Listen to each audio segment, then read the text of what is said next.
கர்ப்பப்பை வாயில வரக்கூடிய புற்றுநோயோட ஸ்டேஜிங் பார்த்தீங்கன்னா 4 ஸ்டேஜாக இருக்கும். ஆரம்ப நிலையில் இருக்கிறது வந்து கர்ப்பப்பை வாயிலே இருக்கும். ஸோ இதனோட வைத்திய முறையும் இந்த ஸ்டேஜிங்கை பொறுத்து தான் இருக்குது. அதாவது இப்போது கர்ப்பப்பை வாய் அந்த ஆரம்ப நிலை அங்கே தான் இருக்குது அப்படின்னா இதை வந்து நம்ம ஆப்ரேஷன் மூலமாக கர்ப்பப்பை வாயும் சேர்த்து ஆப்ரேஷன் பண்ணி எடுத்துக்கலாம். அதுவே ஒரு சிறந்த வைத்தியமாக இருக்கும். ஆனால் அங்கேருந்து கொஞ்சம் கூட அந்த வெஜைனா அப்படின்ற இடத்துக்கு அது பரவி இருந்ததுன்னா கண்டிப்பாக நம்மளால இந்த ஆப்ரேஷனை பண்ண முடியாது. ஸோ இந்த நிலையில் அதாவது 1வது ஸ்டேஜ்லேயே உங்களுக்கு பிசி அப்படியெல்லாம் இருக்குது. ஸோ அந்த ஒரு டிவிஷன்லேயே பார்த்தீங்கன்னா உங்களுக்கு கதிர்வீழ்ச்சி கீமோதெரப்பி அப்படின்ற வைத்திய முறை நம்ம பண்ணணும். ஸோ 2வது நிலையிலையும் 3வது நிலையிலையும் கண்டிப்பாக கதிர்வீழ்ச்சியும் கீமோதெரப்பியும் தான் நம்ம பண்ணணும். இந்த கதிர்வீழ்ச்சி அப்படின்றது என்ன மாதிரி வைத்தியம்னா கர்ப்பப்பை வாய்க்கு அந்த இடத்துக்கு மட்டுமே கொடுக்கப்படும் கதிர்வீழ்ச்சி வைத்தியம். இது 25 நாள் அப்படின்றது இந்த வைத்தியத்தோட டியூரேஷன். இது கூடவே வந்து கீமோதெரப்பி அப்படின்ற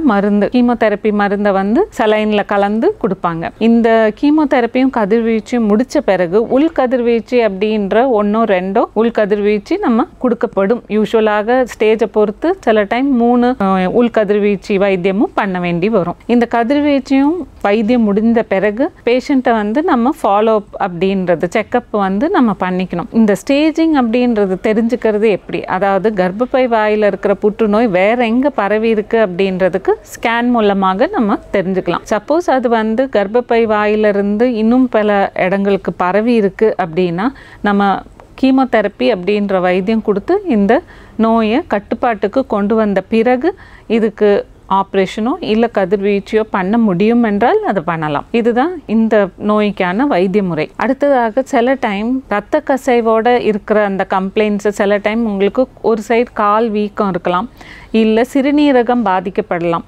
நிறைய பேர் எப்படி ஓபிக்கு வராங்கன்னா சில டைம் இதை பற்றி எதுவுமே தெரியாமல் ஒன்றுக்கு ரிப்பீட்டடாக இன்ஃபெக்ஷன் வருது அப்படின்னு சொல்லி வருவாங்க.